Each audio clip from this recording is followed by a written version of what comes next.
Hey, how's it going, guys? Thank y'all so much for tuning into another video. Before we get started, go ahead and click the like button if my videos have provided you with any substance and value. Also, subscribe to this channel so that you're notified of whenever I am posting another video. So, with that being said, you already saw the title of the video, so you know exactly what we're talking about here. So right now, you'll see I'm in a bit of a different location. This is our first flip, and this is the finished product of the property here. So right now I'm in the living room, and I want to go ahead and just post a video talking about this property and how we actually found this deal. So I felt like what greater place to do that than the actual property itself. So I'll go ahead and start off here and explain how I was able to find this property and how we're able to get under contract. So first off, it all started off with creating the list, all right? And this list was a absentee owner high equity list, all right? So this is one of the lists that pretty much, if you're into wholesaling or whenever you're cold calling, these are one of the main lists that you're always told to call. Now, a lot of times it could go either way. Sometimes you get that information, you're like, boy, if everybody's calling this list, I'm not gonna call it. Or you just jump right into it. So I would always say, please, whenever you're cold calling, go ahead and call that absentee owner high equity list because there's a lot of great gems in there. They're usually your much larger lists, all right? And most of the people that's on that list are not gonna be deals, but like with any list, you just continue on, follow up, and from there you'll be able to get that deal under contract. So first off, that was the list that I call the absentee owner high equity list. All right, how were they reached out to? So we had a VA last year, and she would do the texting and cold calling. So it started off with an initial text, and then from there, she called them, got some general information, then from there, forwarded it over to me. So started off with the text message. We would blast out text. I wouldn't say a text blast because it's a manual click that you have to do, but we would text it out, and she got that person on the phone, got the information that was required, then schedule an appointment with me so that we can go over the different information about the property itself. All right.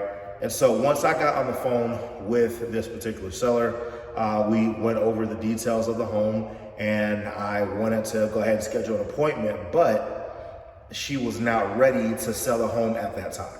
So I got her information, and I put her in Podium, put her in a follow-up sequence, okay?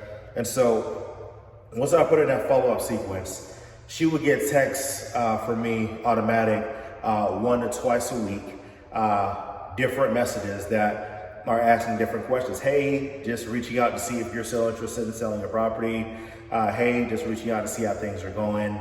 Hey, I called you earlier, wasn't sure if you got my call, just checking to see how things are going. And I would also call her, and sometimes I wouldn't even call her about the property. Sometimes I'm just calling like, hey, how you doing? Because at a certain point, after you call someone so many times, you already build a relationship, right? And so it's no longer about how you're going to try to give them an offer on their property, and you're not salesy anymore. You spoke to this person enough times, so now it's like, hey, hey, forget that property. How are you doing? Like, how's everything going, right? And from there, we just had that relationship as we just continued to speak about what's going on in her life. And so our conversations would be geared towards that. And so whatever I found a way to give value, I would give her value. Whatever there was like certain medication she was talking about, I'm like, oh, well, my wife is a pharmacist, so if you have any questions about your medications, I can link you up with my wife, and she can go ahead and give you some tips on the different things that you could do. And when some other things happened to her family members, I made sure I sent flowers for her family members and things of that nature. But I'm not saying that you have to send flowers or do things like that, but it's something to differentiate yourself and build rapport in a different kind of way. So that's what I did to build rapport, is just calling her, and sometimes we wouldn't even talk about the property. We would just catch up on what's going on, right? And then from there, follow-up sequence, getting those text messages, her responding, but she would always engage, she would always respond. And I would say 6 months later. 6 months later is when we finally got on the same page, and she says, you know what, I'm ready to sell. All right. And so from there, came to the home, assessed the property. We spoke over numbers, and of course there were other wholesalers that were interested in the home. And so once all of the wholesalers came about, looked at the property, then we came to an agreement of, okay, well, Eli, if you can give me this number with this deposit and, you know, X, Y, and Z, then it's yours. I gave her what she wanted, and we got the property. And my goodness, we did a ton to this property. The walls and ceiling that you see right here, this was all gutted out down to the studs. The lights that you see here, we installed the lights. We put in new ceiling fans, the beam here. That was painted. It was already there, but we painted that a different color. New floors, new baseboards, trim. The kitchen is completely remodeled. That was down to the studs. Like, we did a lot of things to this property. And I say all that to say, this would not have happened. We wouldn't have gotten this property if we didn't get the basics of what I learned through wholesaling, which is pulling those lists, all right, and having a cold call and text happen, and being able to build true rapport with them and follow up. And even once you're there at the appointment, taking those photos, getting your numbers right, and making sure that everything makes sense along the process. And something I wanted to really explain with that is I can go into a lot more detail on every aspect of that. But the reason why we decided not to wholesale this is because as a wholesaler, this is something that you have to remember as well. As a wholesaler, you're always leaving money on the table.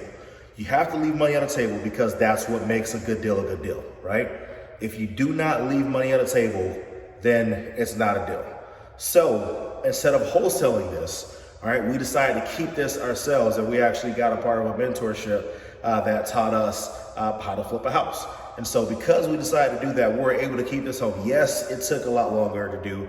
Yes, as soon as I got the property under contract, I could have gotten paid a couple weeks later or a month later, but it's a fraction of the cost that it is with us flipping this home.